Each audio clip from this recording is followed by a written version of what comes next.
नमस्कार, आप देख रहे हैं मेरा हक मेरा देश। आइए नजर डालते हैं इस वक्त की बड़ी खबर पर। लेखपाल बनते ही पति को छोड़ गई पत्नी। उत्तर प्रदेश के झांसी की रहने वाली ऋचा सोनी इस समय चर्चा में है। दरअसल नीरज विश्वकर्मा नाम के एक युवक ने दावा किया है कि ऋचा सोनी और उसकी करीब 2.5 साल पहले लव मैरिज हुई थी और जब उसे लेखपाल की सरकारी नौकरी मिल गई तो वो छोड़कर चली गई। युवक ने बताया कि उनकी पहली मुलाकात करीब 5 साल पहले एक दोस्त के घर हुई थी। ये मामला तब सामने आया जब बीते बुधवार को योगी सरकार की ओर से लेखपाल बने अभ्यर्थियों को नियुक्ति पत्र बांटे गए। नीरज विश्वकर्मा नाम का एक युवक भी झांसी कलेक्ट्रेट पहुंचा था। यहाँ वो अपनी पत्नी को खोजने के लिए आया था, लेकिन उसे खाली हाथ लौटना पड़ा।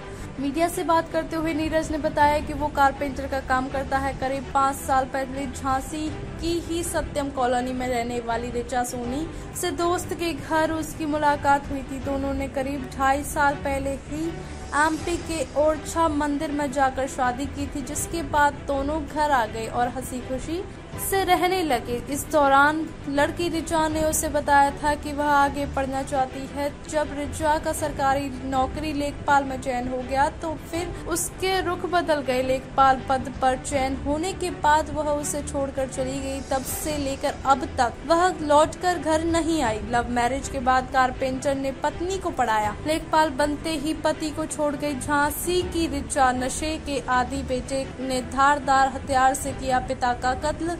20 घंटे तक तलाश के साथ कमरे में रहा। उधार में नहीं मिली सिगरेट तो लड़कियों ने मचाया हुड़दंग। दुकानदार से भी की मारपीट। 11 साल 3 शादी, हर बार पति ने दिया दगा। पत्नी को टॉयलेट क्लीनर पिलाकर मार डाला। 4 मंजिला इमारत के ग्राउंड फ्लोर में लगी भीषण आग। गोदाम में रखे टीवी फ्रिज जलकर हुआ खाक। उसने बताया कि पत्नी के लिए वह पुलिस से लेकर कई अधिकारियों के चक्कर लगा चुका है, लेकिन उसे न्याय नहीं मिला। वहीं जब इस बारे में लड़की से फोन पर बात की गई तो उसने कैमरे के सामने आने से इनकार करते हुए कहा कि उसकी कोई शादी नहीं हुई है। पीड़ित युवक के मुताबिक जब से मेरी पत्नी ऋचा सोनी पाल का लेखपाल के लिए चयन हुआ है तब से उसका रुख ही बदल गया है। बाद में वो मुझे छोड़कर ही चली गई, जिस कारण मैं दर दर भटक रहा हूँ। आज उसे लेखपाल का नियुक्ति पत्र मिलना था। जब इसकी जानकारी हुई तो मैं कलेक्ट्रेट आया हुआ था। उसे खोजने के लिए हर जगह देखा, लेकिन वह नहीं मिली।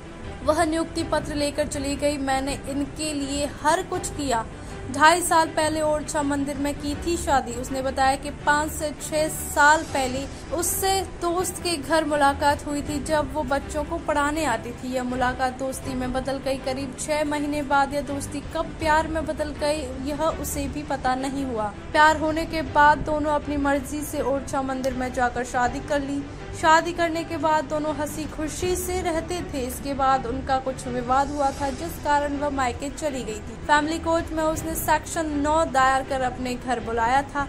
जनवरी महीने में ऋचा का लेखपाल पद पर चयन हो गया। उसके बाद 18 जनवरी को घर छोड़कर चली गई। फिर उससे मुलाकात नहीं की। एक बार कोतवाली में मिली थी, तब यह कहने लगी कि एसडीएम के पास जाओ और शपथ पत्र देकर आओ कि शादी नहीं हुई है। रोजाना मजदूरी कर पत्नी को पढ़ाया। पीड़ित पति ने कहा कि हमने ऋचा को पढ़ाने के लिए बड़ी मुश्किलों का सामना किया। हम कारपेंटर हैं, उसने जो चाहा हमने किया। हम 400-500 रुपए प्रतिदिन कमाते थे, उसी से उसकी पढ़ाई कराई। कई बार तो कर्ज भी लेना पड़ा। आज वह कहती है कि हमारी शादी नहीं हुई है। हमारे पास शादी की फोटो और प्रमाण पत्र है। क्या यह फर्जी है? फरवरी 2022 में हमारी ओरछा में शादी हुई थी।